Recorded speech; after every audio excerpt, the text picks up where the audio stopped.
It is no longer news that the world's population is increasing at fast rate. It is no longer news that it's going to be tough to feed the extra mouth. Climate change is turning fresh water into the planet's most scarce resource. This scarcity challenging the planet's ability to sustain life. The drought being experienced in some parts of the world, including Kenya, notwithstanding. Kenya, like the whole world, has two choices: continue talking or start acting. Imagine if Kenya can turn the semi-arid northeastern region green. Imagine if Kenya can use underground or seawater and solar panels to make this happen and to produce fresh food, enough water and energy to sustain the local populations. Imagine if Kenya could do this with technology that is commercially viable. This might sound like a mirage. But a group of 40 women from the dry Wajir County are making it a reality. People say it's too good to be true, but they say seeing is believing. Sasa hii faida ni mingi, kazi ni kidogo, tunakuwa na wakati na watoto wetu.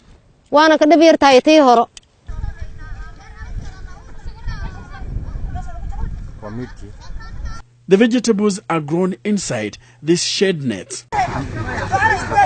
Borehole water piped into the shade net is used for drip irrigation, and some evaporated into the air to create cooling and humidification into the growing zones.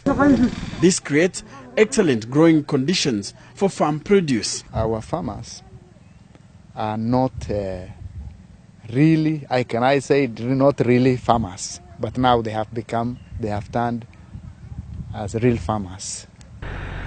The journey to this initiative began after these women were forced to abandon their traditional pastoral life, their livestock having succumbed to the ravaging drought. A dry season that also forced them out of their villages, settling into Wajir town, where life became even harder. They had to change their mindset, and crop farming would be their landing stone. It started here, inside shade nets made of mosquito nets. And the work cut out for them was very tedious. 3 times a day, they had to draw water from boreholes using plastic containers before sprinkling them on the crops. For this group, things were looking good compared to their pastoral life, but it was not the best. So they sought the help of Wajir County government and the World Vision Organization, and technology was incorporated into their venture. Solar energy was installed to power the drip irrigation, and shade nets were changed. This drastically improved the size and texture of their produce. Tomatoes that they produce, as well as the capsicum, it is consumed at home. That means there is household food diversity, as well as the amount that they take to the market. They are selling at a good price.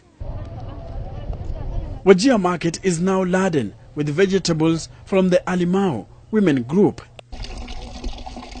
Stakeholders now believe that what is being achieved by the 40 women could form basis of how the Kenyan North can be turned into a food basket. Enoch Sikolia, NTV.